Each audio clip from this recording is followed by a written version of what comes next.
কাশীপুর জমিদার বাড়ি কথা সাহিত্যিক শরৎচন্দ্র চট্টোপাধ্যায়ের স্মৃতিবিজড়িত একটি স্থান। চলুন যেতে যেতে জেনে নিই কাশীপুর জমিদার বাড়ির পরিচিতি। আঁকাবাঁকা রাস্তার দুই ধারে খেজুর গাছ, বাঁদিকে ছোট বিলের গা ঘেঁষে গড়ে ওঠা সন্দেশপুর লেক ভিউ পার্ক ও প্রকৃতির প্রাকৃতিক সৌন্দর্য আমাকে রীতিমতো মুগ্ধ করেছে। নজর কেড়েছে জীবননগর উপজেলা অঞ্চল নিয়ে নির্মিত মানচিত্রটিও।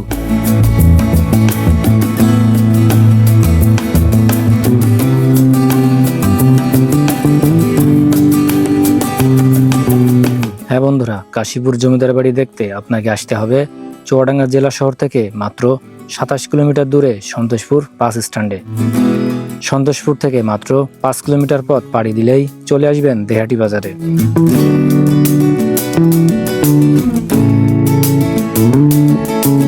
এখান থেকেই জনপ্রতি 10 টাকায় ভ্যান অটোরিকশায় চলে আসতে পারবেন কাশীপুর জমিদার বাড়ি।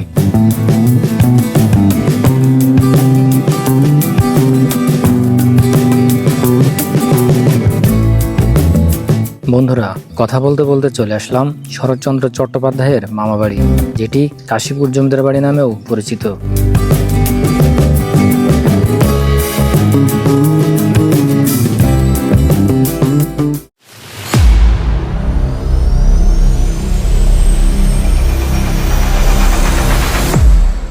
আমার পিছনে যেই পুরনো স্থাপনাটি দেখতে পাচ্ছেন, এটি হচ্ছে কাশীপুর জমিদার বাড়ি নামে পরিচিত এবং কথা সাহিত্যিক শরৎচন্দ্র চট্টোপাধ্যায়ের মামা বাড়ি।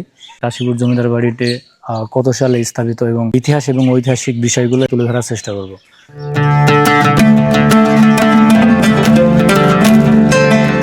চুয়াডাঙ্গা জেলার জীবননগর উপজেলার মাত্র 7 কিলোমিটার দূরে কেডিকি ইউনিয়নের কাশীপুর গ্রামে ভৈরব নদের অববাহিকায় গড়ে ওঠা 1861 সালে নির্মিত এই জমিদার বাড়িটি।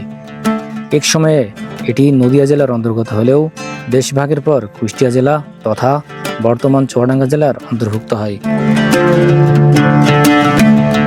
শরৎচন্দ্রের মামা তৎকালীন জমিদার বিনয় কুমার চট্টোপাধ্যায় ও মিনয় কুমার চট্টোপাধ্যায় ছিলেন এই বাড়ির মালিক। অত্র এলাকার বিশাল অংশ জুড়ে ছিল তাদের জমিদারিত্ব ও শাসনতন্ত্র। বন্ধুরা দেখতে পাচ্ছেন, এটি হচ্ছে জমিদার বাড়ি প্রবেশ করার প্রধান মূল গেট।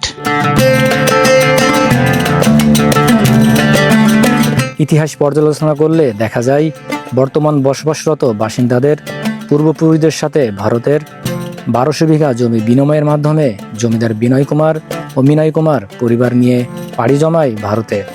আর এভাবেই বিলুপ্তি ঘটে কাশীপুরের জমিদারিত্ব ও শাসনতন্ত্র।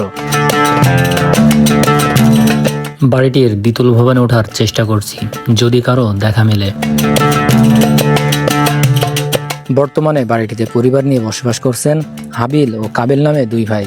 তাদের সাথে কথা বলার উদ্দেশ্যে দেখা করতে গেলে দেখতে পাই উপরের দরজাটি ভেতর থেকে বন্ধ আছে। কয়েকবার ডাকাডাকির পরেও সাক্ষাৎ মেলেনি এ দুই ভাইয়ের সাথে। এই জমিদার মামা বাড়িতেই বেড়াতে এসে শরৎচন্দ্র রচনা করেন তার অমর ছোট গল্প মহেশ। প্রজাদের ওপর জমিদারদের নির্মম নির্যাতনের কাহিনী দেখে মর্মাহত ও ব্যথিত হয়ে লেখেন কৃষক গফুর, তার মেয়ে আমেনা এবং গরু মহেশের করুণ কাহিনী, যা আজও বাংলার সাহিত্যপ্রেমীদের মন গেঁথে আছে। মহেশ গল্পটি আগে নবম ও দশম শ্রেণীর বাংলা পাঠ্য বইয়ে লিপিবদ্ধ থাকলেও বর্তমানে উচ্চ মাধ্যমিকে বাংলা প্রথম পত্রে লিপিবদ্ধ রয়েছে।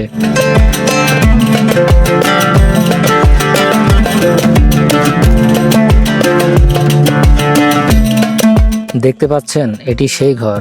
কথিত আছে এই ঘরের ভেতরেই নাকি গরিব কৃষকদের বন্দী করে করা হতো অমানবিক নির্যাতন ও অত্যাচার। এই ঘরে নেই কোনো জানালা, আজও 4 দেওয়ালের মাঝে কান পাতলে শোনা যায় নির্যাতিত নিপীড়িত গরিব কৃষকদের অত্যাচারের কান্নার হাহাকার, আর্তনাদ ও চিৎকারের শব্দ।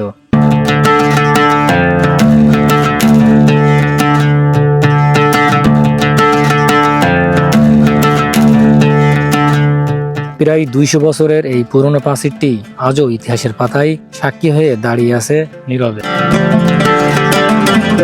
বন্ধুরা দেখতে পাচ্ছেন, এটি সেই জমিদারি আমলের পানির কূপ, দা ও পুরনো ফুলের টব, যা আজও সংরক্ষিত রয়েছে। বাড়িটির বসবাসরত মানুষ কিছু অংশ নতুন করে সংস্কারের মাধ্যমে বসবাস করলেও অপরদিকে বেশিরভাগ অংশ ক্রম ও কালের বিবর্তনে ধীরে ধীরে হারিয়ে যেতে বসেছে শরৎচন্দ্রের স্মৃতিবিজড়িত কাশীপুর জমিদার বাড়িটি।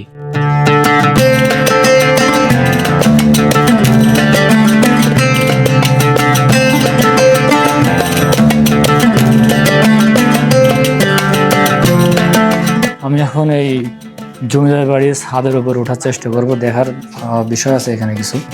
এখানে সিঁড়ি কোথায় আছে, অবশেষে সিঁড়িটা পেয়ে গেছি। এই সিঁড়ি বেয়ে মূলত ছাদের উপর উঠে আসলে উপরে নিদর্শনগুলো দেখার চেষ্টা করব।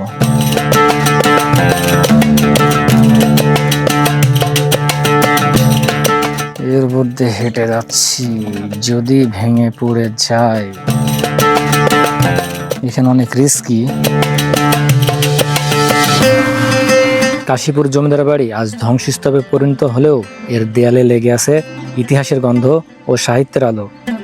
বর্তমানে জমিদার বাড়িটি অযত্ন, অবহেলা আর সংস্কারের অভাবে জরাজীর্ণ ও ধ্বংসস্তূপে পরিণত হয়েছে।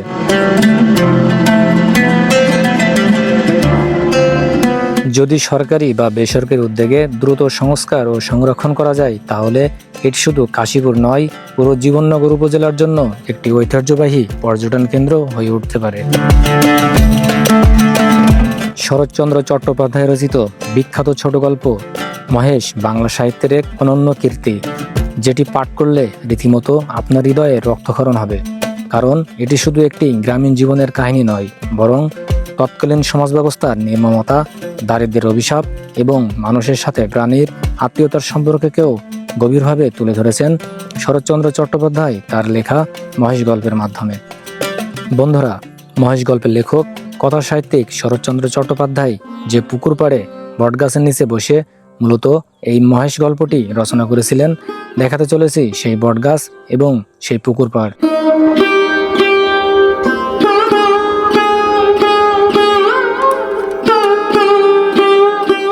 মেবি শরৎচন্দ্র চট্টোপাধ্যায়ের সেই পুকুরটি খুঁজে পেয়েছি।